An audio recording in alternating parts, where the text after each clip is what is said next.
बिस्मिल्लाहिर्रहमानिर्रहीम। क्या आप जानते हैं कि हज़रत नूह अलैहिस्सलाम की कश्ती कहाँ डूबी और इसमें कितने लोग सवार थे? कुरान मजीद में आया है कि हज़रत नूह अलैहिस्सलाम की कश्ती जूती पहाड़ के करीब डूबी थी। हज़रत नूह अलैहिस्सलाम का तज़किरा कुरान मजीद में 42 जगह आया है। हज़रत आदम अलैहिस्सलाम की औलाद दुनिया में खूब बड़ी। आहिस्ता आहिस्ता ये खुदा को भूलते गए जिसने उसे पैदा किया था और जो उनको पालने वाला है, और शैतान के बहकावे में आने लगे जिसने हज़रत आदम अलैहिस्सलाम को जन्नत से निकलवा दिया था।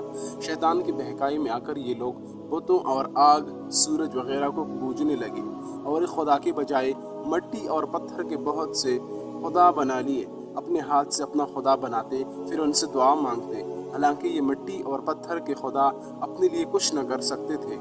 इनके लिए क्या करते? अल्लाह मियाँ ने, जो अपने बंदों से बड़ी मोहब्बत रखता है, को ये कभी गवारा नहीं किया। उसके बंदे शैतान के बहकावे में आकर अल्लाह के अलावा किसी और की इबादत करने लगे और उसकी सज़ा में मरने के बाद दोज़ख में जले। अल्लाह पाक ने हज़रत नूह अलैहिस्सलाम को अपना नबी बनाकर भेजा। उस ज़माने में लोगों की उम्र बहुत बड़ी बड़ी होती थी। हज़रत नूह अलैहिस्सलाम 950 साल तक अपनी कौम में वास करते रहे कि ए लोगों, सब्र, सिर्फ एक अल्लाह की इबादत करो और मेरा कहा मानो, वो तुम्हारे गुनाह बख्श देगा। लेकिन लोगों ने हज़रत नूह अलैहिस्सलाम की बातों को ना माना और अपने कानों में उंगलियां देकर दी और कपड़े ओढ़ लिए ताकि हज़रत नूह अलैहिस्सलाम की आवाज़ कानों तक ना पहुँचे। हज़रत नूह अलैहिस्सलाम हिम्मत ना हारे, वो बराबर समझते थे और कहते रहे, ए लोगो, अल्लाह से माफ़ी मांगो, वो बड़ा माफ़ करने वाला है और तुम पर आसमान से बारिश बरसाएगा ताकि तुम खूब अनाज पैदा कर सको, और उसके ज़रिए से बड़े बड़े बाग पैदा कर देगा, उनमें नहरें पैदा कर देगा, तुम्हें माल व दौलत देगा और बेटे देगा। तुम्हें क्या हो गया है कि तुम खुदा को नहीं मानते? हालांकि उसने आसमान बनाए, चांद और सूरज बनाए। उसने तुमको मिट्टी से पैदा किया, फिर उसी मिट्टी में एक दिन तुम मर जाओगे और फिर क़यामत के दिन उसी मिट्टी से तुमको दोबारा ज़िंदा कर देगा। लेकिन लोगों ने अपने बुतों को नहीं छोड़ा और हज़रत नूह अलैहिस्सलाम से कहने लगे कि हम अपने बुतों को हरगिज़ न छोड़ेंगे और हम तुमको अपने जैसा आदमी ही देखते हैं, और तुम्हारा कहना भी सिर्फ चंद गरीब लोगों ने माना और हम तो तुमको झूठा समझते हैं। हज़रत नूह अलैहिस्सलाम ने कहा, ए मेरी कौम, मैं तुमको जो नसीहत करता हूँ उसके बदले में तुमसे कोई माल वो दौलत नहीं चाहता, और जो गरीब आदमी मुसलमान हुए हैं और अल्लाह पर ईमान लाए हैं उनको मैं अपने पास से तुम्हारे कहने से निकाल लूँगा। अगर मैं उनको अपने पास से निकाल दूँ तो खुदा के अज़ाब से मुझे कौन बचाएगा? अगर मैं ऐसा करूँगा तो बहुत नाइंसाफ़ हो जाऊँगा। उनकी कौम के लोगों ने कहा, ए नूह अलैहिस्सलाम, तुमने हमसे झगड़ा बहुत कर लिया। अगर तुम सच्चे हो तो जिस अज़ाब से तुम हमको डराते हो वो ले आओ। हज़रत नूह अलैहिस्सलाम ने कहा, जब अल्लाह पाक चाहेंगे अज़ाब ले आएंगे। अल्लाह ताला ने हज़रत नूह अलैहिस्सलाम को वही के ज़रिए हुक्म भेजा कि तुम्हारी कौम में जो लोग ईमान ला चुके हैं उनके अलावा और कोई ईमान नहीं लाएगा।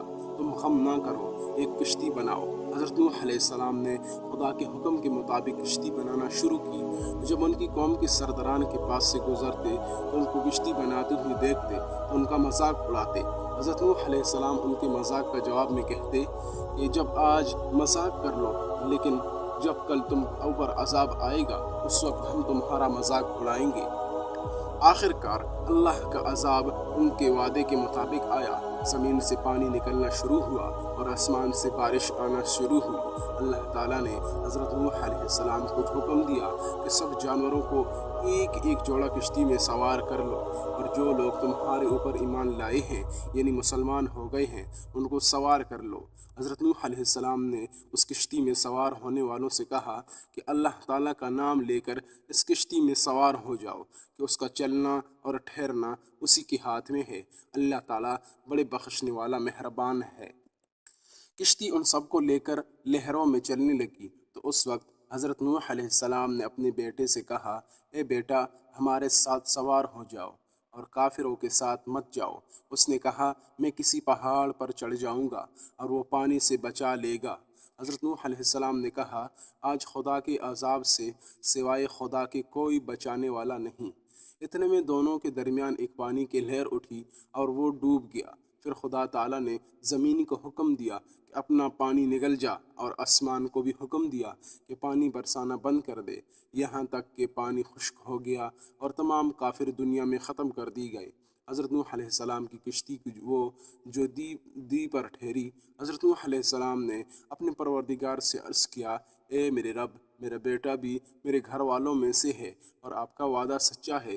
یعنی حضرت نوح علیہ السلام کا مطلب تھا کہ اللہ تعالیٰ، آپ نے وعدہ فرمایا تھا کہ تیرے گھر والوں کو اس طوفان سے بچا لوں گا، پھر میرا بیٹا کیوں ڈوبا؟ تو خدا تعالیٰ نے فرمایا کہ اے نوح، تیرا بیٹا تیرے گھر والوں میں سے نہیں تھا، کیونکہ اس کے عمل اچھے نہیں تھے۔ میں تجھ کو نصیحت کرتا ہوں کہ ایسی بات نہ کر جو تیرے علم میں نہیں، اس لیے کہ کنعان اللہ کے علم ازلی میں کافر تھا، اور یہ بات نوح علیہ السلام کے علم میں نہ تھی۔ حضرت نوح علیہ السلام نے اللہ پاک سے توبہ کی اور اپنے کہنے کی معافی چاہی۔ اللہ پاک نے ان کو معاف کر دیا اور حکم دیا کہ اے نوح، ہم تمہاری طرف سے سلامتی اور برکت کے ساتھ اترے۔ اس کے بعد حضرت نوح علیہ السلام کی امت سے دنیا بسی اور آہستہ آہستہ ان کے بال بچے آباد ہوتے گئے۔ یہ سب لوگ خدا تعالیٰ کی اطاعت کرتے رہے۔ زمانہ گزرتا گیا اور آہستہ آہستہ شیطان نے پھر بہکانا شروع کیا تاکہ یہ لوگ خداوند کو بھولنے لگیں۔ حضرت نوح علیہ السلام جو اللہ تعالیٰ کے اتنے بڑے پیغمبر تھے، اپنے بیٹے کو اس کے برے کاموں کی وجہ سے اللہ کے عذاب سے نہ بچا سکے۔ اسی طرح اگر ہمارے ماں باپ اللہ کے کتنے ہی ولی کیوں نہ ہوں، اگر ہمارے عمل اچھے نہ ہوں تو ہم کو اللہ تعالیٰ کے عذاب سے نہ بچا سکیں گے۔ ہم کو اپنے بزرگوں کے نیک عمل کا سہارا نہیں لینا چاہیے، بلکہ اللہ اور اس کے رسول صلی اللہ علیہ وسلم کے بتائے ہوئے کاموں پر عمل کر کے نیک بننا چاہیے۔ اسی وجہ سے اللہ تعالیٰ نے قرآن مجید میں کہا کہ اگر تم ایک ذرہ برابر بھی نیکی کرو، اس کا بدلہ ہم تم کو دیں گے، اور ایک ذرہ برابر بھی عمل کرو گے وہ بھی تمہارے ساتھ